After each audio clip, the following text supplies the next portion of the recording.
In the last video sharing the name of this one, I went over how I went about making a 3D background in Blender that I could use to help when putting together my webtoon. If I remember correctly, I started from the beginning, with blocking out shapes, all the way to using assets to help decorate more complex and time-consuming backgrounds. In this video, I will go over setting up the camera in order to take good shots, rendering them out, and a few tips on how to use the images once you have them in the drawing software of your choice. Keep in mind that when you draw over them, it does not mean simply tracing over every line you set up in 3D. In most cases, you will have to add things that you didn't model or render.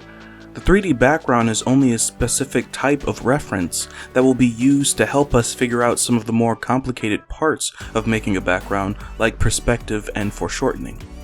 But before we get into that, it would be great if you could like this video and share it with some of your art friends. If you like art-related videos and tutorials, don't be afraid to subscribe either.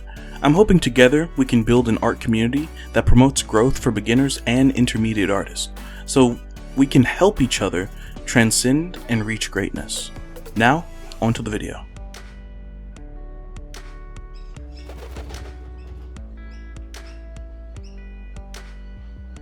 Now that you have your scenes modeled out and decorated to your liking, we must now add a camera so that you can set up your shots. If you have already thumbnailed your scenes, then this part should be a lot easier. If you haven't, I would recommend doing that before going in and collecting shots, so that you don't waste time getting shots you won't use. A long time ago, I learned to make a simple rig for the camera in order to make it easier to control. First, you want to make sure your camera is laying flat and looking straight ahead. In order to do this, you can zero out the rotation on the y-axis, set the x-axis to 90 degrees, and set the z-axis to 90 degrees as well, or whatever direction feels right. Next, you want to add a circle mesh. When it is added, there shouldn't be a face on it, and it should just be the edges.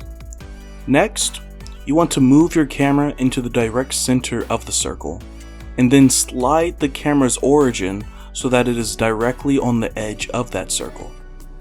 Be sure that the circle is at least twice the size of the camera so that the lens of the camera is now at the origin of the circle.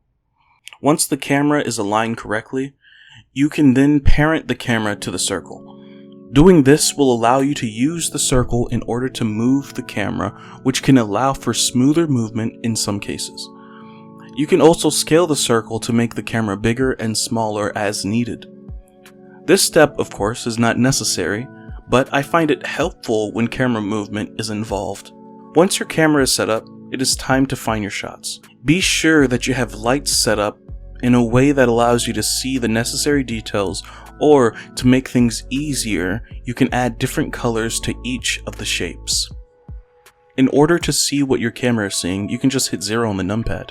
And while we're at it, you can select your camera and hit Ctrl numpad 0 in order to ensure that the chosen camera is set up as the active camera for viewing and rendering.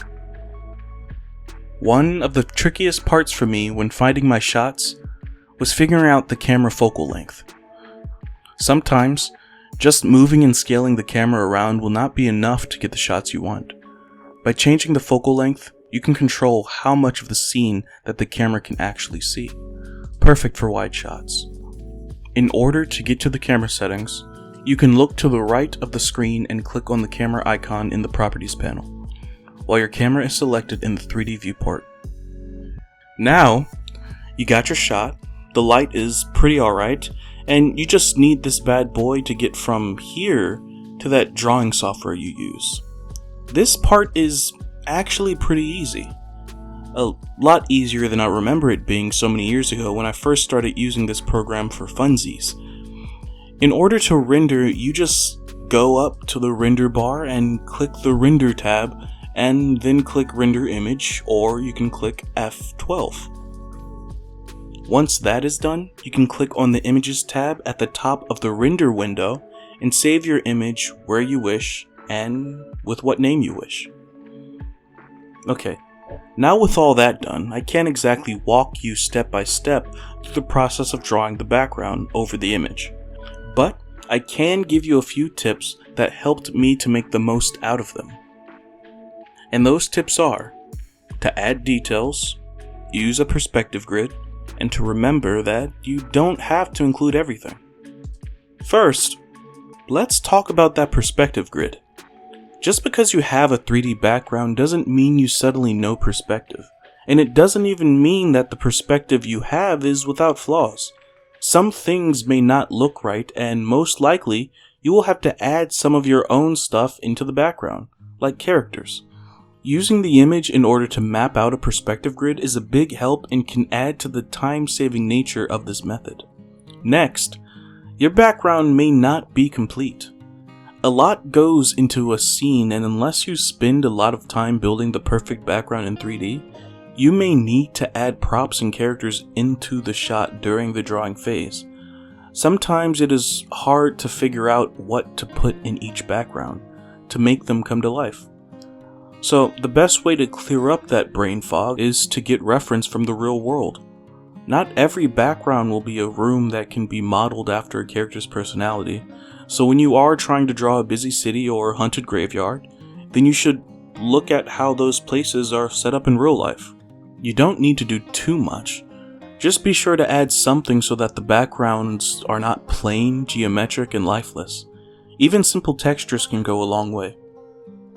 But while you are adding those details, just remember that this is meant to be a time-saving practice, so don't get carried away with adding details that will slow you down, especially if they are not necessary. You do not need to add everything. I'm sure you already know that most panels will not need a background, but don't forget that even panels with backgrounds may not need one completely. If all the panel needs is a foreground to show some details on where the character is standing, then that's all you need to draw. As long as we know where the characters are, we do not need constant reminders of what the detailed background looks like, especially if those details prevent you from finishing the comic in the first place. And lastly, a bonus tip. Relax. Just because you're using 3D to help you, doesn't mean this background has to be perfect. If you didn't know how to draw backgrounds before starting this process, you still won't know how to. So the best we can do is to use reference and try our best to finish and learn from the process. Crying over every little detail will just hold us back. I hope this video was helpful to at least one of you out there. If not, let us know in the comments what could be done better.